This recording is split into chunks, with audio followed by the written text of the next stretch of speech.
बिस्मिल्लाहिर्रहमानिर्रहीम। अस्सलाम वालेकुम नाज़रीन, आप यूट्यूब चैनल देख रहे हैं। मैं इमरान खान हूँ।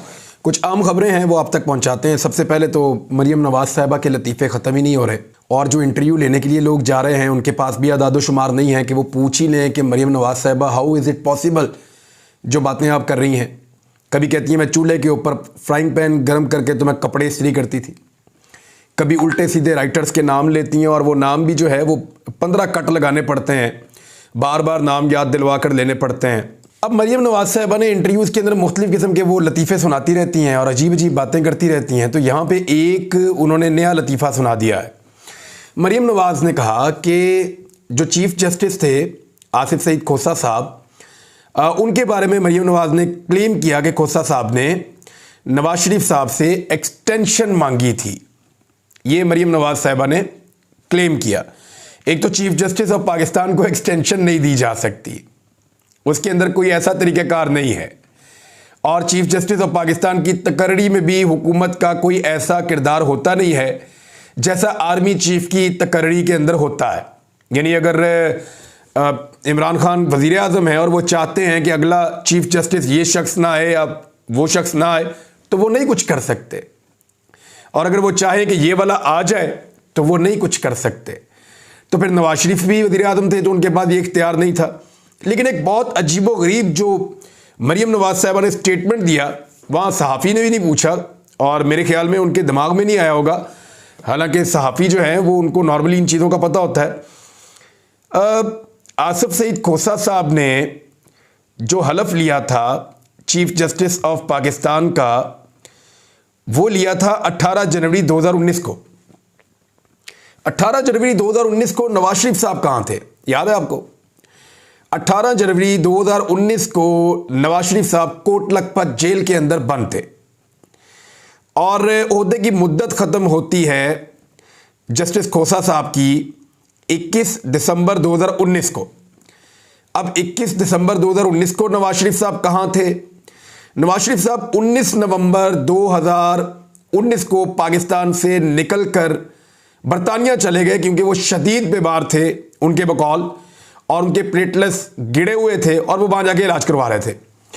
अब मरीम नवाज साहिबा ने एक पोल और खोल दिया नवाज शरीफ साहब का। ये वो गड़ा मुद्दा है जिसको नहीं उखाड़ना चाहिए था और इससे नवाज शरीफ साहब को बहुत नुकसान होगा।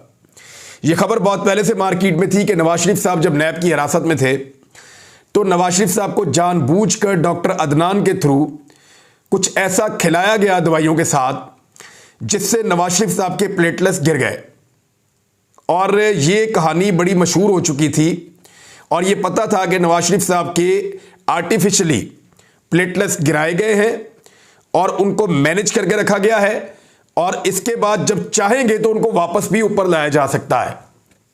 और उनकी रिपोर्टों के अंदर भी दो नंबरी हो रही थी और आपको पता है उस वक्त पाकिस्तान का एक ताकतवर तरीन आदमी नवाज शरीफ को निकालने के लिए पूरी गेम कर रहा था और डील के नतीजे में नवाज शरीफ साहब पाकिस्तान से बाहर गए नवंबर 2019 में। तो ये जो जहर वाली बात है ये उस वक्त जो है नवाज शरीफ के एक बेटे ने की थी और उसी वक्त शोर मच गया था कि जो भी नवाज शरीफ को दिया जाता था वो उनके घर से आता था और घर वाले खुद लेकर आते थे और वही नवाज शरीफ साहब को देते थे। नवाज शरीफ साहब को खाते थे और वो सामान वापस चला जाता था। इस बात को आप दोबारा ज़हन नशीन कर लें कि जो भी आता था घर से आता था। डॉक्टर अदनान लेकर आता था। डॉक्टर अदनान को अगर गिरफ्तार किया जाता और उनसे पूछा जाता कि आप बताइए कि आपने नवाज शरीफ साहब को ऐसा क्या दिया, तो सारा का सारा पोल खुल जाना था कि ये प्लेटलेट्स किस तरीके से मैनेज किए गए और कैसे गिरे हैं। अब मरीम नवाज ने क्योंकि ये बात कर दी है तो नवाज शरीफ से जब ये सवाल किया गया बरतानिया में तो उन्होंने कहा कि उन्हीं से पूछें जिन्होंने जहर दिया। यानी नवाज शरीफ के पास भी इस सवाल का जवाब नहीं है। तो ये एक ऐसा पोल है मरीम नवाज ने जो नवाज शरीफ का खोल दिया कि अब उनके पास सवालों के जवाब नहीं होंगे। जैसा कि हीथ्रो एयरपोर्ट पे नवाज शरीफ साहब जब उतरे बरतानिया में तो उन्होंने अपना पहला टेस्ट करवाया उसी दिन जिस दिन वो वहां पहुंचे। उस दिन उनके प्लेटलेट्स बिल्कुल नॉर्मल थे, 2.5 लाख। 3 दिन बाद फिर टेस्ट करवाया, प्लेटलेट्स नॉर्मल थे, 2.5 लाख। और आज तक वो रिपोर्टें ऐसी छुपा कर क्लासीफाई करके रखी हैं शरीफ खानदान ने कि आज तक उन रिपोर्टों को सामने नहीं आने दे रहे। पाकिस्तान के अंदर एक दिन में 3 मरतबा रिपोर्टें दिखाई जाती थी कि ये देखें प्लेटलेट्स, ये देखें प्लेटलेट्स, ये देखें प्लेटलेट्स। लेकिन जैसे ही नवाज शरीफ जहाज के अंदर बैठे उस लम्हे के बाद से लेकर आज तक इन्होंने रिपोर्टें नहीं दिखाई कि रिपोर्टों के अंदर एक्चुअली है क्या। अदालतें कहती रही कि लाओ रिपोर्टें दिखाओ, तो तब भी नहीं दिखाई। तो ये जो मरियम नवाज साहिबा ने एक और बहुत बड़ा भंड मार दिया है कि जस्टिस खोसा जो है नवाज शरीफ साहब से एक्सटेंशन लेना चाहते थे। भाई नवाज शरीफ साहब तो जेल में थे, उस वक्त वजीर आजम इमरान खान थे, और वजीर आजम इमरान खान भी एक्सटेंशन नहीं दे सकते थे। यानी एक्सटेंशन लेनी है तो जेल के एक कैदी से लेनी है, एक्सटेंशन तो लेनी है तो वजीर आजम के पास जाना है, और वजीर आजम के पास भी वो इख्तियार नहीं है। इवन वो इख्तियार पाकिस्तान में किसी के पास भी नहीं है, ऐसी एक्सटेंशन हो नहीं सकती। तो ये मरियम नवाज साहिबा ने एक और काम डाल दिया आपके सामने। पाकिस्तान तहरीक इंसाफ ने कुछ बड़े अहम फैसले किए हैं, लेकिन चंद चीज़ें मैं आपको पहले बता देता हूँ। एक तो इमरान खान साहब ने मुलाकातें की हैं उन तमाम कारकुनों से जो ख़ास तौर पे उनसे जो थोड़े स्पेशल लोग हैं, बच्चे हैं, बुज़ुर्ग हैं, कुछ ख़वातीन आ जाती हैं, कुछ ऐसे नौजवान आ जाते हैं बाहर जो शुरू के दिनों से वहाँ पे मौजूद हैं या रोज़ाना आते हैं ज़मान पार्क में इमरान खान साहब की हिफाजत के लिए। तो उनमें कुछ बच्चे भी थे कुछ लोगों के साथ, तो उन्होंने कहा इन लोगों को लेकर आओ अंदर, क्योंकि ये जो ज़िले शाह वाला वाक़या हुआ उसने उन पर बड़े असरात डाले हैं और उन्हें खासी तकलीफ़ है। सिक्योरिटी रीजंस के बावजूद इमरान खान साहब पहले भी कहते रहे हैं कि लोगों को मिलाओ, लेकिन इमरान खान साहब की सिक्योरिटी और सिक्योरिटी की टीम, उन्होंने बड़े सख्त किस्म के चेक रखे हुए हैं और वो किसी को भी इमरान खान साहब से जाकर अंदर मिलने नहीं देते। और उन्हें इस बात का खदशा रहता है कि कोई भी शख्स कोई केमिकल साथ अंदर ला सकता है, हाथ के ऊपर मल के कोई चीज़ ला सकता है, या कुछ ऐसी चीज़, कोई स्मेल ऐसी अंदर ला सकता है, या कुछ भी तोहफे के तौर पे कोई चीज़ दे सकता है जिससे नुकसान पहुंच जाए। क्योंकि सब लोगों को फर्दन तो सिक्योरिटी वाले जानते नहीं हैं, तो उन्होंने आसान तरीका ये ढूंढा कि लोगों को बाहर रखा। लेकिन आज इमरान खान साहब ने खासा इसरार किया, उन्होंने कहा जी लोग जाके बाहर देखो, जो लोग डिज़र्व करते हैं और शुरू से वहाँ बैठे हुए हैं उनको अंदर लेकर आओ। तो अब इमरान खान साहब थोड़ा थोड़ा लोगों से मिलना शुरू करेंगे, तो ये एक अच्छी बात है। लेकिन सिक्योरिटी के जो प्रॉब्लम्स हैं वो भी साथ साथ रहेंगे और इस बात का सबको पता है। डार साहब जब तक पाकिस्तान में है तब तक तो इलेक्शन के बारे में PMLN सोच भी नहीं सकती। IMF की एक और शर्त पूरी करते हुए, अभी IMF ने पैसा नहीं दिया, अभी IMF के साथ मुआहिदा मुकम्मल नहीं हुआ। इसहाक डार की जो जेनवन नाक से लकीरें निकलाई जाती हैं ना, IMF नाक से लकीरें निकलवा रहा है इसहाक डार की। वजह क्या है? इसहाक डार ने बड़े बोल बोले थे, मैं IMF को 25 साल से जानता हूँ, नहीं आते तो ना आए, नहीं मुआहिदा करते तो दौड़ जाएं, मैं किसी की मिन्नतें नहीं कर सकता। भाई इतनी आकड़ है तुम्हारे अंदर भाई। और भाई मुल्क के वजीर खजाना है आप, आपने मुल्क के मामला चलाने हैं, आप कोई अपना प्राइवेट बिजनेस तो चला नहीं रहे। अपने प्राइवेट बिजनेस में तो आपकी जो है मुस्कुराहट खत्म नहीं होती, वहां पे आप जो है वो बाहर के नीचे लग जाते हैं, और जब पाकिस्तान चलना है वहां पे आप जो है वो अकड़ आपकी खत्म नहीं हो रही। तो डार साहब की आकड़ जो है वो ऐसा लगता है कि IMF तोड़ रही है, और उनकी आकड़ के चक्कर में कौम की कमर अब टूट रही है। क्योंकि IMF ने जो कहा उसके मुताबिक डार साहब ने मुआहिदा होने से पहले ही जो बिजली के सार्फिन के लिए बिजली की कीमत 14 रुपये 24 पैसे फी यूनिट तक महंगी कर दी है। यानी 14 रुपये 24 पैसे तक फी यूनिट महंगी कर दी। और याद रहे बिजली पहले ही दुगनी कीमत की हो गई है, और ये 3 गुना से ज़्यादा कीमत की बिजली होती चली जा रही है। तो पाकिस्तान के आम लोग किस तरीके से गुजारा करेंगे, किस तरीके से पाकिस्तान के आम लोग जो हैं वो अपने अखराजात पूरे करेंगे, ये तो अभी आने वाले दिनों में पता चलेगा। पाकिस्तान तहरीक इंसाफ ने कुछ फैसले किए हैं, और उसमें एक ये है कि सफारती सतह के ऊपर जो इंसानी हुकूक की खिलाफ वर्जियाँ पाकिस्तान में हो रही हैं उनका मामला उठाया जाए। देखिए अदालतें इन मामलात को नहीं उठा रही। जिस तरह दिल्ले शाह का कत्ल हुआ, जिस तरह दफ़ा 144 लगी और फिर उठा ली गई, सारा दिन लोगों को मारा गया, पाकिस्तान में कोई अदालत को होश ही नहीं है। पाकिस्तान में कोई ऐसा इदारा ही नहीं है जिसके पास आप ले जाएं एप्लीकेशन और जाकर कहें कि ये ज़्यादती हो रही है। किसी ने बात ही नहीं सुनी। तो पाकिस्तान तहरीक इंसाफ या तो कानून हाथ में ले ले, और वो बिल्कुल गलत होगा, नहीं लेना चाहिए, तो या फिर कानून जो है वो इंसाफ देना शुरू कर दे, वो भी नहीं मिल रहा। तो फिर उन्होंने जो आलमी इदारे हैं उनसे रब्ता करने का फैसला किया, और इमरान खान साहब ने शाह महमूद कुरैशी को गैर मुल्की सफारतकारों को ख़त लिखने की हदायत कर दी है। सफारतकारों को लिखे जाने वाले खतूत में इंसानी हुकूक की खिलाफ वर्जियों का मामला उठाया जाएगा। इंसानी हुकूक की आलमी तंजीमों को भी खतूत की कॉपियाँ अरसाल की जाएंगी, और खतूत में ज़िले शाह की हलाकत का मामला और जो भी मुकदमात दर्ज किए जा रहे हैं कंटिन्यूसली, 100 मुकदमे तो इमरान खान साहब पे होने वाले हैं, 80 के करीब हो गए हैं। लाठी चार्ज होता है, आंसू गैस जो है वो फेंकी जाती है हमेशा एक्सपायर्ड, और तशद्दुद के वाक़यात जो हैं वो बढ़ते चले जा रहे हैं। लोगों को नंगा कर रहे हैं, लोगों के मुंह पे कपड़ा डाल रहे हैं, सहाफ़ियों के साथ जुल्म सितम हो रहा है। दर्जनों मुकदमात दर्ज हैं, 2 दर्जन तो मेरे पे ही हैं सिर्फ। तो इस किस्म की जो सूरत हाल है वो सारे को उजागर करेंगे दुनिया के सामने पाकिस्तान तहरीक इंसाफ के लोग। मेरे ख्याल में ठीक है, ये जब इंसाफ ना मिले तो फिर आगे से आगे बढ़ना चाहिए और कोशिश करते रहना चाहिए। दूसरी जानिब पाकिस्तान तहरीक इंसाफ ने जो वकला की बार्स हैं और जो सदूर हैं मुख्तलिफ बार्स के और जो वकला की तंजीमें हैं उनसे राब्ते करने का फ़ैसला किया है, क्योंकि तहरीक इंसाफ को ऐसा लगता है कि अदलिया बचाओ तहरीक इस वक्त शुरू करनी चाहिए और सीनियर रहनुमा पर मुश्तमिल मुख्तलिफ वफूद भी तश्कील दिए जाएंगे। तहरीक इंसाफ के वफूद पाकिस्तान भर की बार्स के अंदर जाकर मुलाकातें करेंगे। अदलिया बचाओ तहरीक के लिए मुख्तलिफ बार्स में मरहलावार एहतजाज किया जाएगा। PTI के चेयरमैन इमरान खान अदलिया बचाओ तहरीक में मुख्तलिफ बार्स से भी खिताब करेंगे। अदलिया बचाओ तहरीक में सिविल सोसाइटी को भी शामिल किया जाएगा। अच्छा, ये अब सिविल सोसाइटी को और वकला को अगर मुतहरिक करने में इमरान खान साहब कामयाब हो गए तो ये उनकी एक बड़ी कामयाबी हो सकती है, क्योंकि इनके बलबूते के ऊपर किसी तहरीक को खड़ा करना ज़्यादा आसान रहता है, इसलिए कि वकला अपने हुकूक को, कवानीन को ज़्यादा बेहतर जानते हैं और ज़्यादा दिलेरी के साथ चीज़ों का सामना भी करते हैं और उन्हें एक्चुअली हकीकत पता है कि कौन किस लेवल तक और किस हद तक जा सकता है। आम लोगों को जो है वो डराया धमकाया जा सकता है, वकला के ऊपर इतनी जल्दी से धौंस नहीं जमाई जा सकती।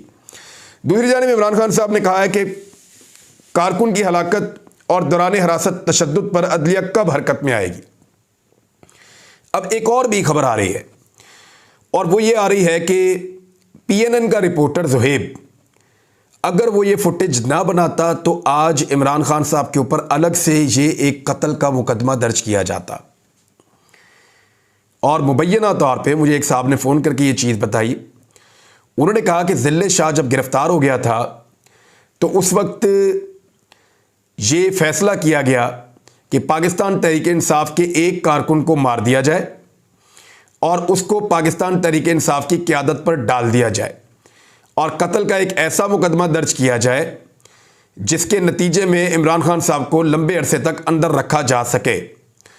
तो ज़िल्ले शाह जो है उसको सेलेक्ट किया गया और उसको टॉर्चर करके मारा गया मुबैना तौर पे। मैं आपको फिर कह रहा हूं, जिसने मुझे ये बात बताई है। और जब मार दिया गया तो फिर इसकी लाश को पहुंचाया गया सर्विसेज अस्पताल। अब कोशिश की जा रही है कि तमाम फुटेज जितनी भी है इस वाक़े से रिलेटेड उसको डिलीट कर दिया जाए, लेकिन ज़ुहैब नामी एक रिपोर्टर हैं, वो अपने मोबाइल कैमरा के साथ उस वक्त उस गाड़ी के बाहर पहुंच गए जहां पे कारकुनों को अंदर बंद किया गया था और कारकुनों को उन्होंने आवाज़ देकर पूछा तो अंदर उसको ज़िले शाह नज़र आ गया। ज़िले शाह क्योंकि इस पूरे जो बाहर कैंप्स लगे हुए हैं ज़मान पार्क के बाहर, उनकी जान था, लोगों के साथ, सबके साथ इसके ताल्लुकात थे, सहाफ़ियों के साथ भी, हर एक के साथ। तो ज़िले शाह जो है इसको उसने आवाज़ दी तो ज़िले शाह ने अंदर से जवाब भी दिया और उस वक्त वो भला चंगा था। ये जो वीडियो थी इसको हामिद मीर के ज़रिए, जियो के ज़रिए, समा के ज़रिए, 24 चैनल के ज़रिए साबित करने की कोशिश की गई कि ये वीडियो जेल भरो तहरीक के टाइम की है और ज़िले शाह कल गिरफ्तार नहीं हुआ, बल्कि ये साबित करना चाह रहे थे कि इसको पाकिस्तान तहरीक इंसाफ ने कत्ल करके पुलिस पे डालने का मंसूबा बनाया है। इमरान खान लाशों की तलाश में थे और ये कहा जाएगा कि जी उन्होंने, क्योंकि लाश की तलाश थी तो बंदा मार के तो उन्होंने डाल दिया पुलिस के ऊपर और गवर्नमेंट के ऊपर, लेकिन वो अपने मंसूबे में नाकाम हो गए।